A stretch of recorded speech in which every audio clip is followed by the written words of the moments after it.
Bismillahirrahmanirrahim. Jangan lupa subscribe ya. Dan jangan pernah berburuk sangka kepada Allah bahwa rahmat dan nikmat yang Allah berikan kepada kita selalu lebih sedikit dibanding apa yang Allah berikan kepada orang lain. Berhusnudzanlah kepada Allah subhanahu wa ta'ala, karena berburuk sangka kepada manusia saja tercela, apalagi berburuk sangka kepada Allah. Banyak sekali manusia dihinggapi oleh penyakit. Dia merasa rahmat Allah kepada orang lain jauh lebih besar daripada rahmat Allah kepada dirinya. Kenapa begitu kita berhadapan dengan Allah? Kenapa begitu kita bermuamalah kepada Allah? Kenapa kita selalu merasa Allah lebih sayang orang lain daripada diri kita?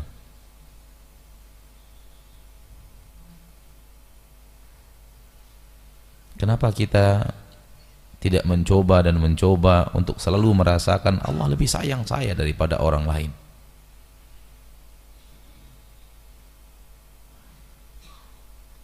Banyak rahmat dan nikmat yang Allah berikan kepada saya yang tidak Allah berikan kepada orang lain. Ambil satu contoh. Di pagi ini Allah telah berikan kita pertolongan untuk bangun sebelum subuh. Kemudian berwudu. Kemudian pun kita salat malam. Walau hanya 2 rakaat. Kemudian kita mendengarkan azan dan bergerak ke masjid. Dan kemudian kita salat subuh 2 rakaat. Sebelumnya kita isi dengan zikir, istighfar, membaca Al-Quran, berdoa. Setelah salat subuh kita pun duduk di majelis ilmu, berusaha mendapatkan ketenangan, ketentraman, keteduhan hati sampai menjelang terbitnya matahari. Dan mudah-mudahan nanti kita bisa salat 2 rakaat. Bagi yang salat subuh berjamaah lalu duduk beribadah kepada Allah sampai terbitnya matahari lalu salat 2 rakaat, Allah berikan pahala haji dan umroh. Apa yang kita lakukan di pagi ini, tidakkah Allah berikan kepada kita yang tidak Allah berikan kepada ratusan juta umat Islam yang ada di Indonesia? Tidak semua orang bisa bangun sebelum salat subuh, bisa melakukan kegiatan-kegiatan seperti yang sekarang sedang kita lakukan. Allah telah memilih kita untuk menjalani, melaksanakan apa yang Ia ridhoi dan Ia cintai seperti yang sekarang ini, di mana kesempatan itu hanya secuil kecil dari umat Islam Indonesia yang diberikan Allah kesempatan untuk itu. Nah, mungkin sebagian mereka salat subuh ke masjid, namun setelah itu pulang. Karena bertahan sendiri di masjid, duduk sampai terbitnya matahari tanpa ada kawan dan teman, berat. Tanpa ada kegiatan, berat.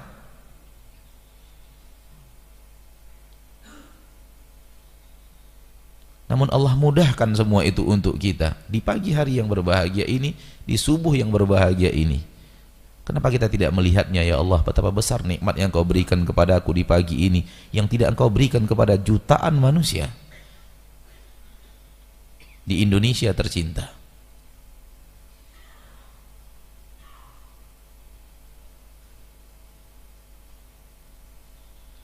Apa yang Anda katakan ini hanya satu contoh dari ribuan contoh yang bisa kita tampilkan ke permukaan, yang kalau seandainya kita sejenak bermenung untuk bertafakur, sejenak berdiam diri untuk bertadabbur, kita akan lihat banyak sekali kelebihan yang Allah berikan kepada kita yang tidak Allah berikan kepada orang lain.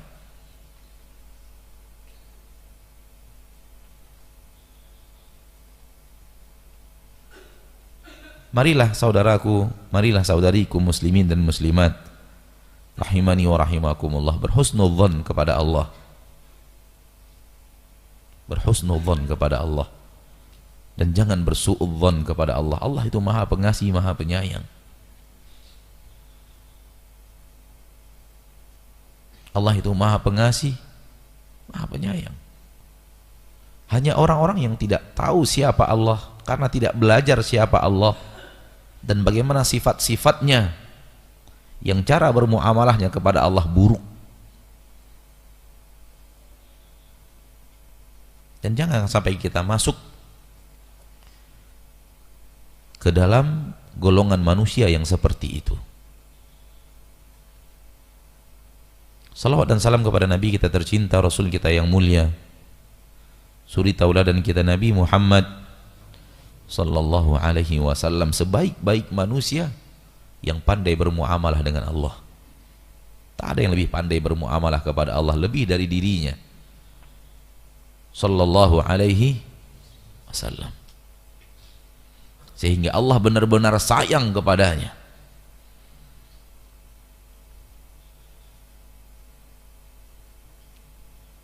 Yang kemudian Allah jadikan beliau manusia paling sempurna segala-galanya,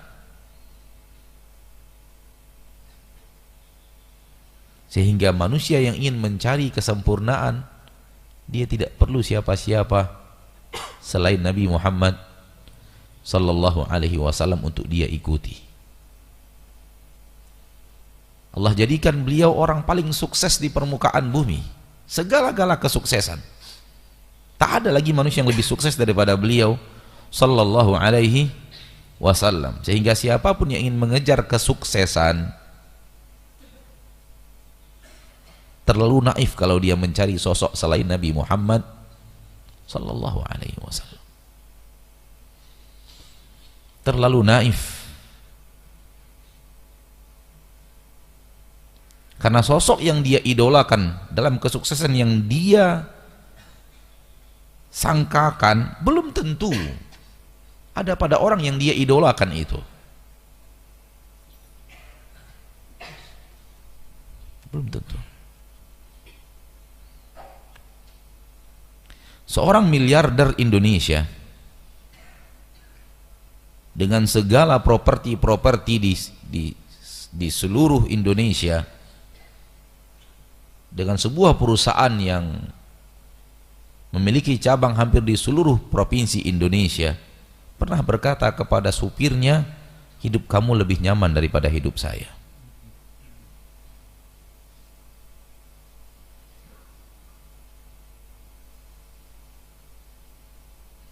Bisakah kita bayangkan sekiranya supir itu mengidolakan majikannya dan dia menganggap majikan itulah orang paling sukses yang harus dia ikuti, yang harus dia idolakan, yang dia rasakan bahwa rahmat Allah begitu besar kepada majikannya, kepada dirinya tiada siapa-siapa. Sementara majikannya sendiri merasa bahwa supirnya hidupnya lebih nyaman daripada hidup dirinya. Dunia penuh dengan prasangka. Yang boleh jadi prasangka kita itu salah.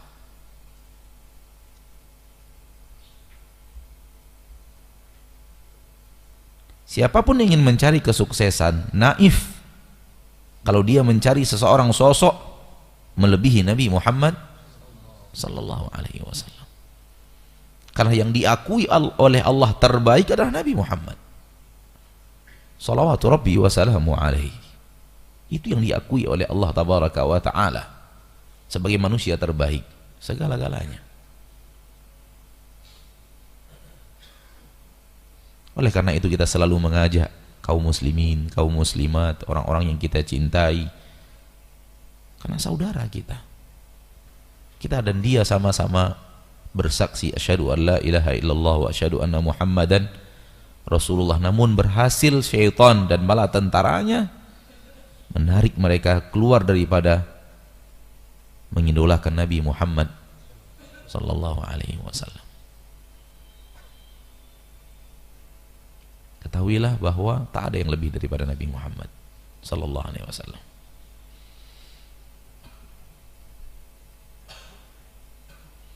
Dan orang yang mengikuti beliau juga pasti akan sukses.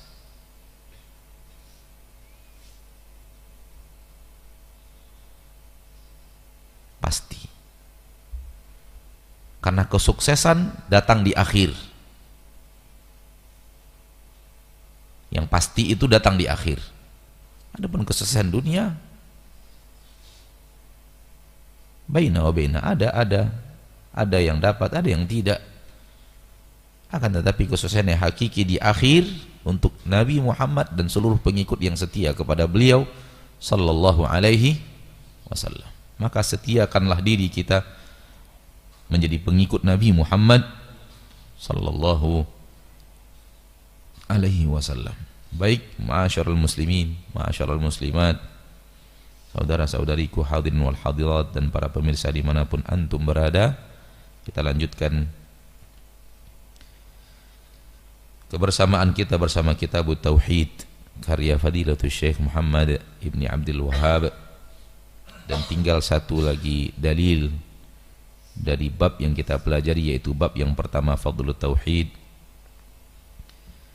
Dan setelah satu dalil ini, beliau pun mengambil poin-poin pelajaran dari dalil-dalil yang telah beliau bawa sebelumnya.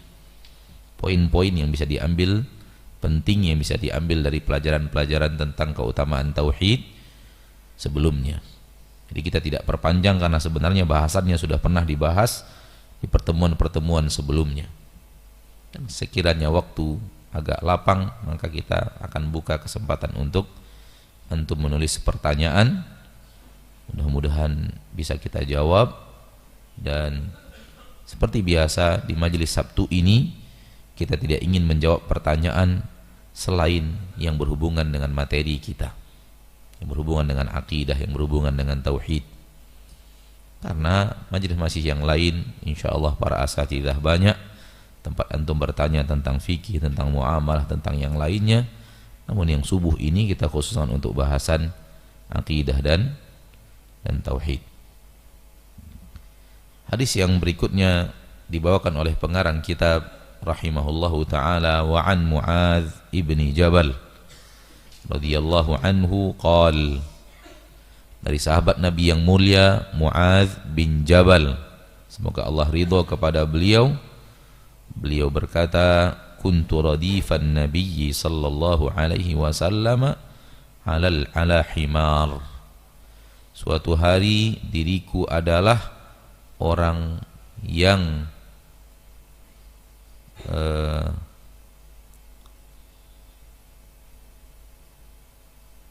dibonceng oleh Nabi sallallahu alaihi wasallam di atas seekor keledai. Jadi Rasul memakai keledai, lalu di belakangnya ada Muadz bin Jabal membonceng namanya. Apakah itu bahasa Arab? Bahasa Indonesia yang benar? Sudah ya? Atau ada bahasa Indonesia yang lebih baik daripada itu? Ada dosen-dosen bahasa Indonesia di sini? Minimal guru SMA. Ya, menumpang membonceng. Kalau numpang masih terlalu luas ya. Bisa numpang di rumah, numpang makan, bonceng kayaknya ya. Ya, mudah-mudahan dimengerti dan mudah-mudahan bahasa Indonesia yang benar. Tolong kalau ada di antara kita yang punya KBM Kamus Bahasa Indonesia Kamus Besar Bahasa Indonesia, KBBI, tolong dibuka. Benar nggak bahasa Indonesia membonceng itu? Ya, kita buka Kamus Besar Bahasa Indonesia karena kita orang Indonesia punya kamus. Ada? Nggak ada yang punya program? Di HP biasanya teman-teman punya KBBI. Ya, nanti di belakang saja insyaallah. Suatu hari aku adalah orang yang menjadi berboncengan bersama Nabi sallallahu alaihi wasallam di atas keledai. Faqala li, maka berkata kepada aku beliau sallallahu alaihi wasallam, ya Muadz, wahai Muadz, atadri ma haqqullahi 'alal ibad? Apakah engkau tahu apa hak Allah atas para hamba? Allah punya hak yang wajib ditunaikan oleh para hamba. Apakah engkau tahu apa itu hak Allah terhadap hamba? Hak Allah dari para hamba, dari kita hambanya. Allah punya hak yang wajib untuk kita tunaikan. Wa ma haqqul ibadi 'ala Allah. Dan apa hak hamba atas Allah? Pertanyaan yang sangat penting. Apa hak Allah terhadap kita, atas kita? Dan apa pula hak kita dari Allah?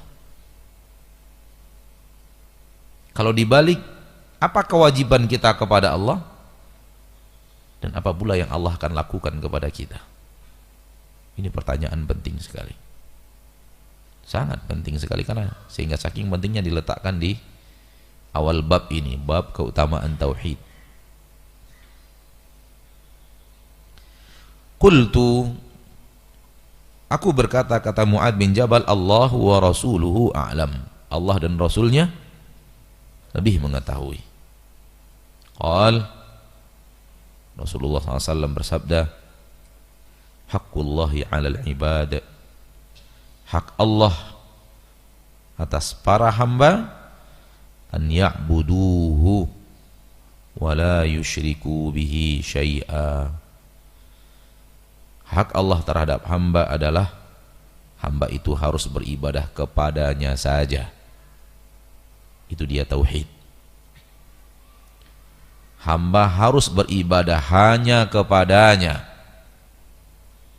Itu dia apa? Tauhid. Hanya kepada Allah, nggak ada yang lain.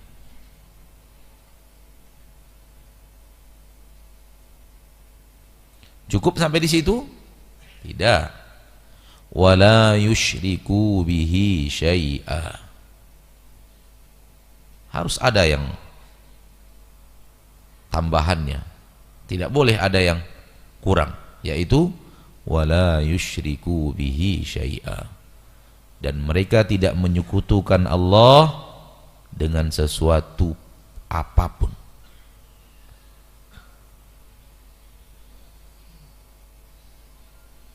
Ini dia la ilaha illallah. Ibadati Allah saja dan tidak ada selain Allah. Itu dia tauhid yang sempurna. Hanya Allah, tak ada selain Allah. Dalam ibadah, hanya Allah, tak akan ada selain Allah. Ini sudah kita bahas berulang-ulang. Nah, kita lanjutkan. Wa haqqul ibadi 'ala Allah. Dan hak para hamba terhadap Allah, dari Allah adalah alla yu'adziba man la yusyriku bihi syai'a. Hak hamba dari Allah yang akan Allah tunaikan, dan Allah tidak akan ingkar janji untuk menunaikannya, karena Allah selalu menepati janji dan memberi yang lebih daripada janjinya. Haknya adalah, hak hamba adalah bahwa Allah tidak akan azab siapapun yang tidak menyekutukan Dia dengan sesuatu.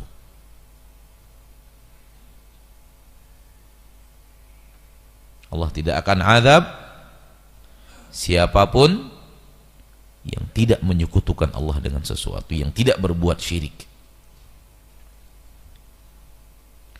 Qultu, aku berkata, kata Mu'adz bin Jabal, ya Rasulullah, wahai Rasulullah, afala ubashirun nas, apakah tidak saya berikan kabar gembira ini kepada semua manusia, kepada semua orang? Kau telah memberikan sesuatu yang luar biasa kepadaku. Apakah tidak sebaiknya saya ubasyirun nas, memberikan kabar gembira ini kepada manusia, kepada orang-orang? qal, berkata Rasul kita tercinta SAW, la tubashshirhum fayattakilu. Jangan engkau berikan kabar gembira ini kepada mereka, khawatir nanti mereka bersandarkan kepada kabar gembira ini. Maksud bersandarkan kepada gembira ini, ya sudah pegang ini saja. Tidak lagi semangat beribadah, tidak lagi berlomba-lomba beribadah. Biarkan saja mereka, wahai Mu'adz, jangan berikan kabar gembira ini kepada mereka, takutnya nanti mereka terlalu bertelekan dan bersandar kepada kabar gembira itu, lalu kemudian mulai lemah semangat berpacu-pacunya. Hadis ini akhrajahu fis sahihain, dikeluarkan oleh dua orang imam di dalam kitab sahihnya. Berarti Imam Bukhari mengeluarkan di dalam kitab Sahih Bukhari, dan Imam Muslim juga mengeluarkan hadis ini dalam kitab Sahih Muslim. Dan ini adalah derajat hadis yang paling tinggi.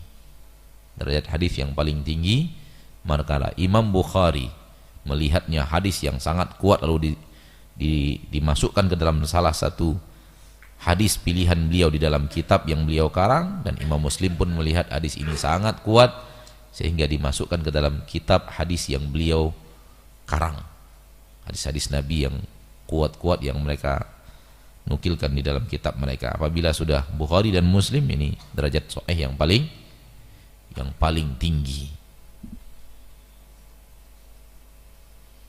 Baik, kembali kita kepada awal hadis dari Mu'adz bin Jabal. Dan Mu'adz bin Jabal adalah seorang sahabat Nabi yang alim, yang sangat alim. Dan beliau saking alimnya dipilih oleh Nabi Muhammad SAW untuk delegasi utusan yang mengajarkan Islam kepada orang lain di negeri yang jauh. Dan ketika Nabi memilih seseorang yang menjadi utusan beliau untuk mengajarkan agama di negeri yang jauh, Nabi akan memilih di antara sahabat yang terbaik, yang paling berilmu. Karena dakwah adalah kepada ilmu. Dakwah tidak boleh di atas kejahilan. Dakwah itu kepada ilmu, kepada ilmu yang disampaikan Nabi Muhammad sallallahu alaihi wasallam. Oleh karena itu kita mengkritisi sebagian saudara-saudara kita yang pergi berdakwah namun dianya tidak menuntut ilmu, dan dakwahnya tidak kepada ilmu, namun semangat berdakwah.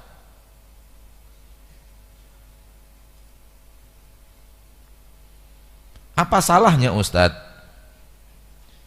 Ya salah. Anda mau berdakwah namun materi dakwah Anda tidak punya. Maksud materi dakwah adalah ilmu. Anda berdakwah kepada apa?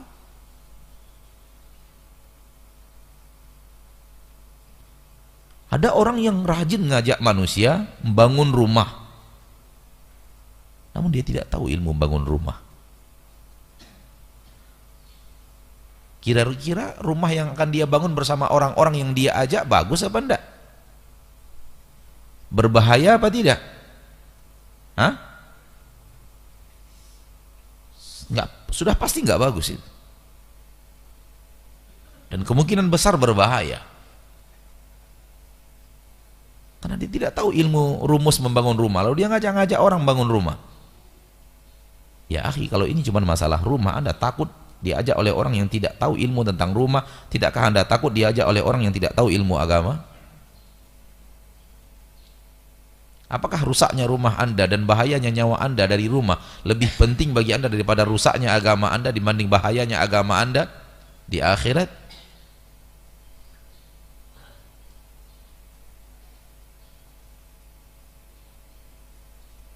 Ustaz, kami hanya ngajak orang untuk beribadah.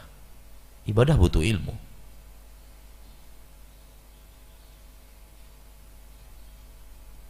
Apakah Anda sudah belajar ilmunya?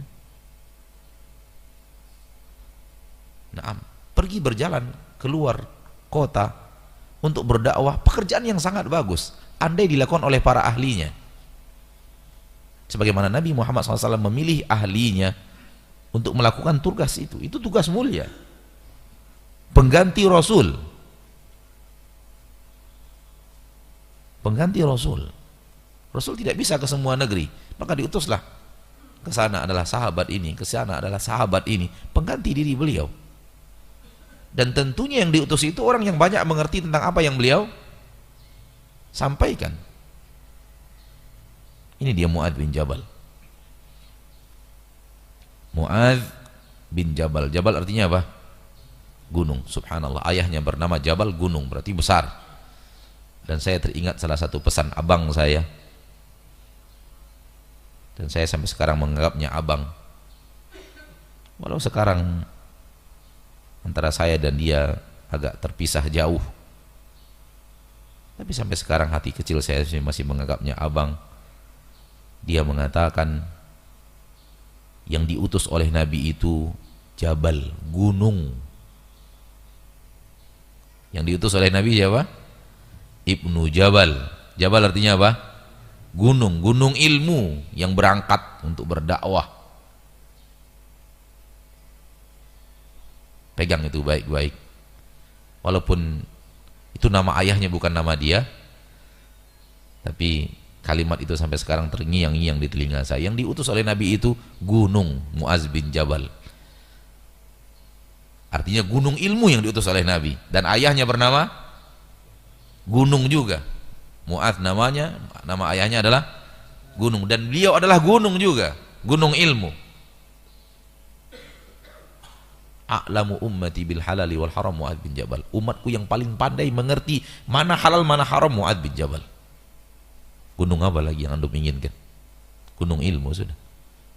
Itu yang diutus oleh Nabi untuk berdakwah. Nah, berkata Mu'adz bin Jabal radhiyallahu taala anhu wa arda. Mu'adz bin Jabal ini dia punya sahabat bernama Mu'adz, sama-sama Mu'adz namanya, Mu'adz bin Amr. Mu'adz bin Amr. Ayah Mu'adz bin Amr ini kepala suku di kota Madinah. Dan Mu'adz orang Madinah. Mu'adz ini dan Mu'adz yang temannya tadi orang Madinah. Hidup di sekitar Masjid Qiblatain. Sekarang kalau kita ke umroh ada Masjid Qiblatain, itu kampungnya Mu'adz bin Jabal dan Mu'adz bin Amr. Dan ayah Mu'adz bin Amr, kawan Mu'adz bin Jabal, adalah kepala suku. Namun masih di atas agama Quraisy. Di depan rumah ayah Mu'adz bin Amr ada patung. Agak kecil, bukan patung besar, patung untuk rumahan. Di depan rumah itu diberi nama Lata. Kalau tidak salah Lata. Entah Manah entah Lata. Intinya ada namanya. Manah atau Lata, wallahu alam. Intinya ada patung. Patung yang disembah-sembah orang sekarang. Ya seperti itulah. Kan orang yang menyembah patung, nampak? Nah, seperti itulah kira-kira. Ada patung yang diagungkan oleh ayah Mu'adz bin Amr.